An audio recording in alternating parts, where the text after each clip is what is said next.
lihat dalam urusan makanan, kita lihat dalam urusan perpolitikan, kita lihat dalam urusan pemerintahan, kita lihat dalam urusan transaksi muamalah. Banyak sekali cara oleh manusia hari ini untuk mencari kepentingan dan keuntungan sampai-sampai menghalalkan yang haram dan mengharamkan yang halal.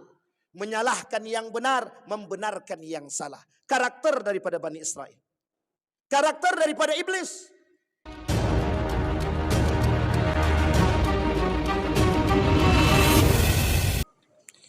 Bismillahirrahmanirrahim. Assalamualaikum warahmatullahi wabarakatuh. Alhamdulillah. Alhamdulillahilladzi arsala rasulahu bil huda wa dinil haq liyuzhirahu 'alad dini kullih wa kafa billahi syahida. Ashhadu an la ilaha illallah wahdahu la syarikalah wa ashhadu anna Muhammadan abduhu wa rasuluh la nabiyya ba'd. Allahumma salli wa sallim wa barik ala hadzal nabiyil karim. Allahumma salli ala Muhammad wa ala ali Muhammad fil alamin innaka Hamidum Majid. Ittaqillaha haqqa tuqatih wa la tamutunna illa wa antum muslimun. Innallaha wa malaikatahu yusalluna 'alan nabi. Ya ayyuhalladzina amanu sallu 'alaihi wa sallimu taslima. Wa qala Allah ta'ala ya ayyuhan nasu taqu rabbakum alladzi khalaqakum min nafsin wahidah wa khalaqa minha zawjaha wa batha minhuma rijalan katsiran wa nisaa wattaqullaha alladzi tasaaluna bihi wal arham innallaha kana 'alaikum raqiba. Wa qala Allah ta'ala ya ayyuhalladzina amanu taqullaha wa qulu qawlan sadida yuslih lakum a'malakum wa yaghfir lakum dhunubakum wa may yuti'illaha wa rasulahu faqad faza fawzan 'azima. Wa qala Allah ta'ala ya bani Israil adhkuru ni'mati allati an'amtu 'alaikum wa awfu bi ahdi ufi bi ahdikum wa iyaya farhabun. Wa aminu bima anzaltu musaddiqan lima ma'akum wa la takunu awwala kafirin bih wa la tashtaru bi ayati thamanan qalila wa iyaya fattaqun wa la talbisul haqqa bil batil wa taktumuna al haqqa wa antum ta'lamun. Sadaqallah. Puji syukur kehadirat Allah dengan mengucapkan alhamdulillahirabbil alamin.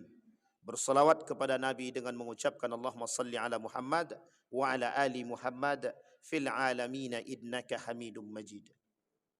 Ma'asyiral muslimin rahimakumullah.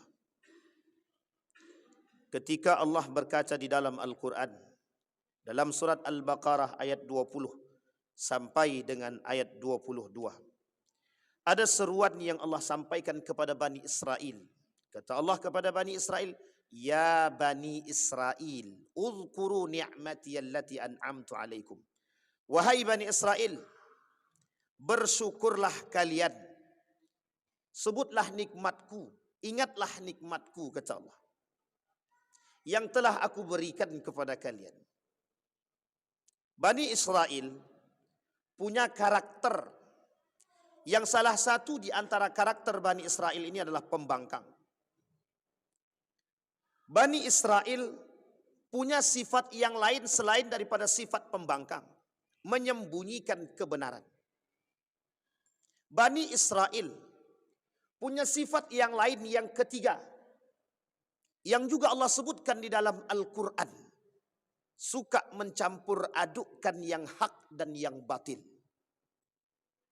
Bani Israel juga disebutkan oleh Allah di dalam Al-Quran, karakternya ingkar terhadap janji.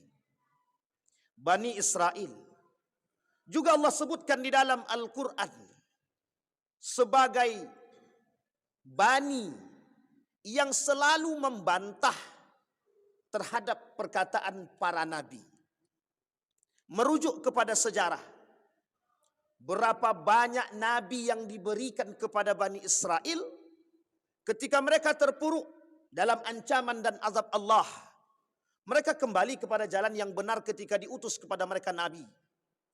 Tapi tak selang kemudian mereka mengingkari dan membangkang serta membantah. Sebutlah contoh dalam sejarah. Di dalam Al-Quran Allah sebutkan ketika Bani Israel selamat daripada kejaran Fir'aun, yang ketika itu ada dua nabi bersama dengan mereka, Nabi Musa dan Nabi Harun. Keselamatan selalu kepada mereka karena sifat pembangkangan yang terlalu dalam di dalam diri mereka, sehingga mereka tunjukkan setelah mereka selamat daripada ancaman dan azab. Apa yang mereka lakukan? Mereka sampaikan kepada Musa, "Ya Musa, buatkan kami binatang, sapi, agar kami bisa menyembahnya." Kata Nabi Musa, kalian lebih baik daripada orang-orang yang menyembah patung, binatang, dan lain sebagainya. Kemudian mereka berkomentar kembali, "Ya Musa, kami hanya sekedar menghormati dan menghargai. Binatang ini adalah binatang terhormat, binatang yang paling keramat di nenek moyang kami, sapi." Sehingga Allah abadikan di dalam Al-Quran, Allah sebut namanya Al-Baqarah. Banyak cerita tentang sapi dan pembantahan serta pembangkangan daripada Bani Israel. Allah sebut, "Hei Bani Israel, aku selamatkan kalian daripada kejaran Fir'aun, kenikmatan yang besar. Bersyukurlah akan nikmatku. Ingat akan nikmatku. Janganlah kalian menjadi orang yang kembali kafir. Wala takunu minal kafirin." Jangan kalian kembali kepada kekafiran setelah kalian beriman kepada Allah. Itu yang diinginkan oleh Nabi Musa. Kemudian selamat. Mereka pergi berjalan bersama Nabi Musa. Di tengah perjalanan mereka katakan, "Ya Musa, mintakan kepada Tuhanmu bahwa kami lapar." Allah datangkan manna wassalwa, bentuk makanan daripada burung-burung yang terbang. Selesai mereka makan, kemudian mereka mintakan kepada Nabi Musa, "Ya Musa, kami haus." Kemudian Nabi Musa meminta kepada Sang Pencipta, kepada Tuhannya, "Famfajarat minhu ithnata asyrata aina."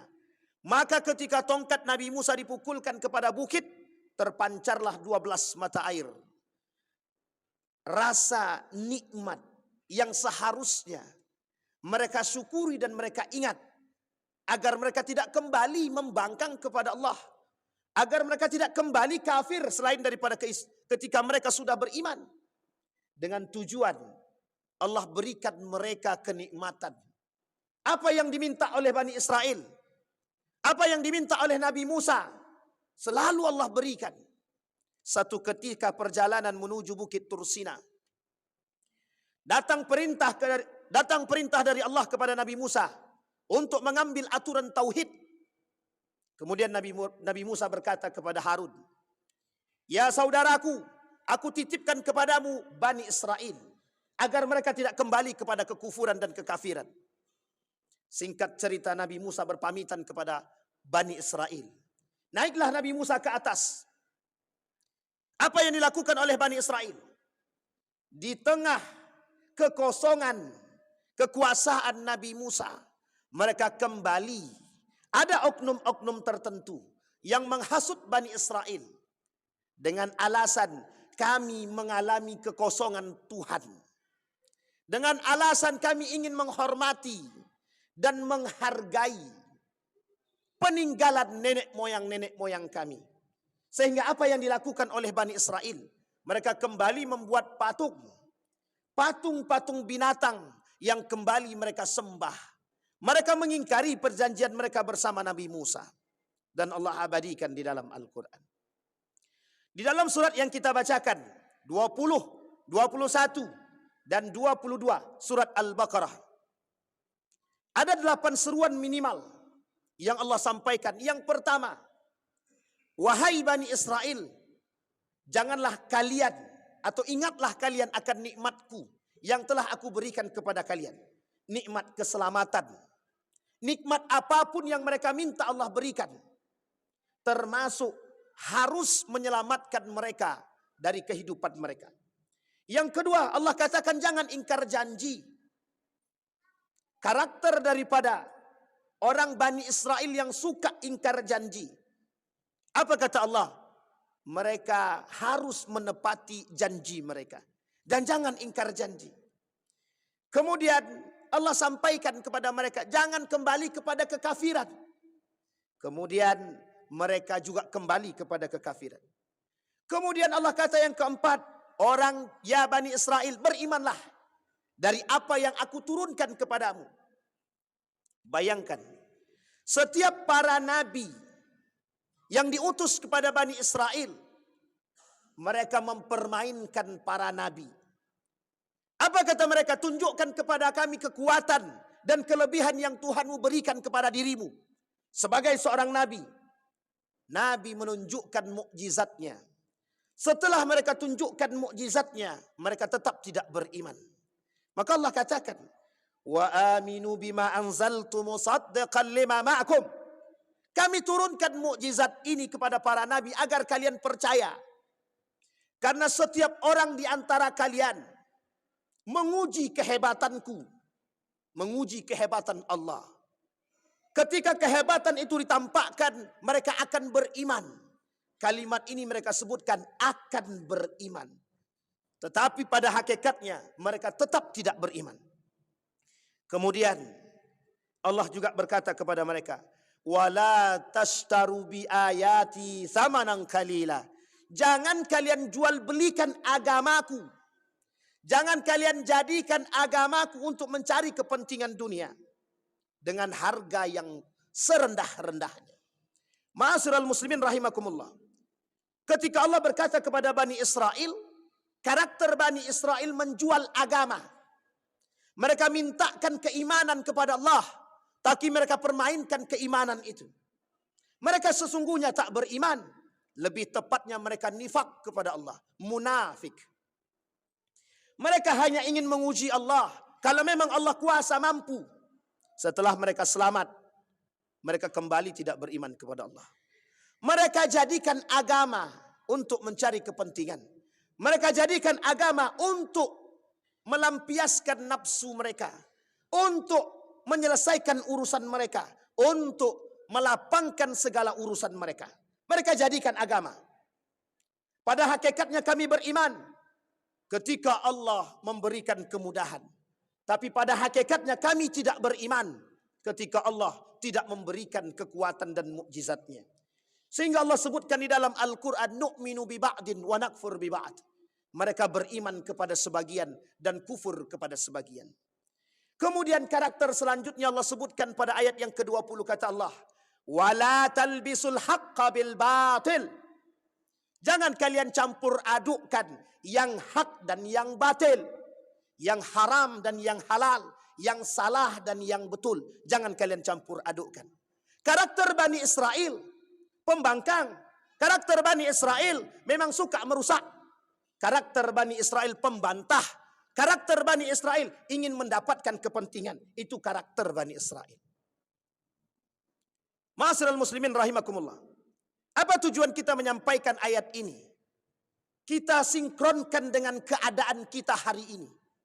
Bani Israel tidak ada di Indonesia. Tapi sifat daripada karakter Bani Israel merajalela, mendarah daging di tengah umat manusia hari ini. Karakter ini tertanam di dalam setiap sanubari manusia. Kecuali mereka yang betul-betul beriman kepada Allah. Sebutlah satu di antaranya pembangkang dan pembantah. Muncul di tengah kita hari ini kelompok-kelompok yang diabolis, berfikir sesuka sekehendak mereka dengan bantahan keilmuan mereka. Apa maksud diabolis di sini? Mereka memanfaatkan keilmuan mereka untuk menyesatkan umat manusia. Mereka manfaatkan kecerdasan mereka untuk merusak agama. Ini gaya berfikir diabolis. Yang gaya berfikir seperti ini terdapat pada Bani Israel yang tertanam 1400 tahun yang lalu. Ternyata dalam bahasa Yunani apa arti diabolis? Diabolis dalam bahasa Yunani kuno diartikan sebagai iblis. Ternyata karakter-karakter iblis tidak jauh berbeda dari karakter-karakter Bani Israel. Pembangkang, pembantah. Apakah Bani Israel percaya kepada Allah? Apakah iblis percaya kepada Allah? Percaya. Mereka percaya kepada Allah. Mereka percaya, iblis percaya kepada Allah. Tapi mengapa iblis tidak mau patuh kepada Allah? Pembangkangan kepada Allah. Sama. Muncul di tengah umat manusia hari ini. Manusia-manusia pembangkang. Dengan keilmuan mereka, mereka merasa lebih. Sehingga mereka melawan Allah, melawan syariat, melawan agama, melawan nilai, melawan norma-norma agama. Agar tujuannya menyesatkan orang-orang yang sudah benar-benar beriman kepada Allah. Bayangkan, pengaruh 1 dan 2 Bani Israel mampu membuat semua Bani Israel ketika itu membangkang kepada Allah, tidak beriman. Hanya 2 orang, hanya 3 orang meminta untuk dibuatkan patung. Semua daripada Bani Israel menyembah kembali. Apa yang dikatakan Harun ketika Musa datang? Mereka sudah aku peringatkan, tapi mereka tidak mau mendengarkan perkataanku, kata Nabi Harun kepada Nabi Musa. Kemudian selanjutnya, dari gaya pemikiran seperti ini, muncul karakter-karakter pencampur aduk antara yang hak dan yang batil. Hari ini juga kita melihat, sulit bagi umat manusia hari ini melihat mana yang benar, mana yang salah, mana yang hak, mana yang batil, mana yang halal, mana yang haram. Semua dibuat abu-abu. Yang benar tak nampak kebenarannya. Hanya muncul di hadapan manusia pembenaran, bukan kebenaran. Apa tujuannya? Membuat kebenaran menjadi abu-abu. Setiap yang salah bisa dibenarkan, yang benar bisa disalahkan. Karena konsepnya bukan kebenaran, tapi pembenaran. Ini konsep abu-abu. Konsep pencampur aduan yang hak dan yang batil. Yang dilakukan oleh Bani Israel terdahulu. Yang hari ini terjadi di tengah umat muslim. Umat muslim ragu mana yang hak dan mana yang batil. Kita lihat dalam perilaku hari-hari. Kita lihat dalam urusan makanan. Kita lihat dalam urusan perpolitikan. Kita lihat dalam urusan pemerintahan. Kita lihat dalam urusan transaksi muamalah. Banyak sekali cara oleh manusia hari ini untuk mencari kepentingan dan keuntungan sampai-sampai menghalalkan yang haram dan mengharamkan yang halal. Menyalahkan yang benar, membenarkan yang salah. Karakter daripada Bani Israel. Karakter daripada iblis. Iblis berkata, beri kami kesempatan untuk menghasut anak Bani Adam. Bukan untuk keluar daripada Islam, tapi tidak menjalankan nilai-nilai keislaman. Ma'asyiral muslimin rahimakumullah. Berapa banyak yang kita temukan hari ini. Apa yang kita sampaikan, apa yang Allah sampaikan dalam ayat tadi tentang karakter-karakter orang-orang Bani Israel, semua terjadi di tengah umat muslim. Kita tak berbicara manusia, tapi kita berbicara umat muslim. Kenapa? Karena banyak umat muslim yang terpengaruh dengan perbuatan-perbuatan demikian. Bermunculan orang-orang munafik yang berada di tengah umat muslim, yang membawa kesalahan, yang mencampur adukkan antara yang hitam dan yang putih. Ma'asyiral muslimin rahimakumullah. Maka apa yang harus kita lakukan hari ini? Kembali kepada jalan yang benar. Apa yang harus kita lakukan hari ini? Berpegang teguh kepada nasihat baginda Nabi Muhammad SAW. Nabi katakan kembali kepada Al-Quran dan Sunnah. Kalau kalian berpegang teguh kepada Al-Quran dan Sunnah, niscaya tidak akan tersesat. Pertanyaannya adalah, sejauh mana kita memandang Al-Quran dan hadis sebagai pedoman kehidupan kita hari ini? Saat ini manusia lebih meninggikan akal daripada Al-Quran atau wahyu. Itukah yang diinginkan oleh mereka? Ya. Karena salah satu program daripada liberalisme, sekulerisme, orientalisme adalah menganggap akal lebih tinggi daripada wahyu. Sehingga Al-Quran tidak lagi menjadi pedoman kehidupan, tapi akal dan ilmu menjadi pedoman bagi kehidupan manusia. Maka Bapak Ibu sekalian yang berbahagia, sedang Jumat yang dirahmati Allah, kembali kepada Al-Quran, kembali kepada hadis, kembali kepada sunnah Nabi. Jangan menjadi orang yang apatis dan pragmatis terhadap agama. Ini tujuan kita. Sehingga dinasihatkan oleh Nabi kepada Ibnu Abbas. Kata Nabi kepada Ibnu Abbas, ihfazillah, jagalah olehmu Allah, yahfazka, niscaya Allah akan menjagamu. Jagalah olehmu nilai-nilai agama, niscaya Allah akan menjagamu. Kemana orientasi mereka? Keluarga. Jika kita tidak memperkenalkan kepada mereka Al-Quran, Sunnah, bagaimana cara Nabi memberikan pendidikan sesuai dengan sunnahnya, bagaimana cara Nabi memberikan pendidikan kepada keluarga, kepada anak, kepada istri, kepada orang tua, bagaimana cara Nabi berbaur, bagaimana cara Nabi berinteraksi, Nabi contohkan kembali kepada sunnahnya. Tapi uniknya umat muslim hari ini seolah-olah menganggap hal itu tabu dan tidak mau kembali kepadanya. Ma'asyiral muslimin rahimakumullah. Ini yang diinginkan oleh kelompok liberalisme, sekularisme, dan kelompok orientalisme, agar kita jauh daripada Al-Quran, agar kita jauh daripada Islam, agar kita jauh daripada nilai-nilai keislaman. Kenapa? Karena untuk menghancurkan Islam agak sulit melawan dengan jihad. Tapi salah satu cara yang terbaik, kata mereka, berperang dengan alam fikiran mereka. Kita cuci otak mereka dengan permainan-permainan, dengan perjudian-perjudian, dengan minuman keras, dengan gaya berfikir yang diabolis. Seperti yang dilakukan oleh iblis ketika mereka meminta kepada Allah. Sehingga iblis kata ketika berkomunikasi dengan Rasulullah, temanku, kata iblis, 10. Salah satu di antaranya orang yang tidak berpegang teguh dengan nilai-nilai agama. Fa'tabiru ya ulil absar la'allakum tuflihun.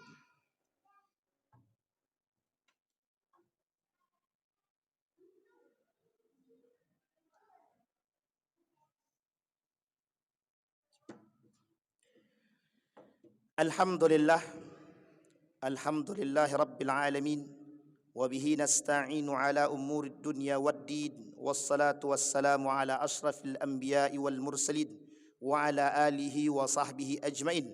Ittaqullaha haqqa tuqatih, wa la tamutunna illa wa antum muslimun. Innallaha wa malaikatahu yusalluna ala nabi. Ya ayyuhalladzina amanu sallu alaihi wa sallimu taslima. Allahumma salli ala Muhammad wa ala ali Muhammad fil alamin innaka Hamidum Majid. Allahumma ighfir lil muslimina wal muslimat wal mu'minina wal mu'minat birahmatika ya dzal jalali wal ikram. Allahumma a'idna ala dhikrika wa syukrika wa husna ibadatik. Allahumma ansur man nasara ad-din wa khudhul man khadhal muslimin. Allahumma akhtimna bi husnil khatimah. Allahumma thabbit qulubana bil iman wa tahhir qulubana bil iman. Allahumma a'idna ala dhikrika wa syukrika wa husna ibadatik. Allahumma ij'alil Qur'anal 'azima rabi'a qulubina wa nura sudurina wa jilaa ahzanina wa dhihaba humumina wa ghumumina. Allahumma ansur man nasara ad-din wa khudhul man khadhal muslimin. اللهم انصر إخواننا المجاهدين في فلسطين وفي غزة وفي كل مكان. اللهم دمر اليهود، اللهم أهلك الكفرة والمبتدعة والمشركين أعداءك أعداء الدين. ربنا آتنا في الدنيا حسنة وفي الآخرة حسنة وقنا عذاب النار. عباد الله، إن الله يأمر بالعدل والإحسان وإيتاء ذي القربى وينهى عن الفحشاء والمنكر والبغي يعظكم لعلكم تذكرون. أقم الصلاة.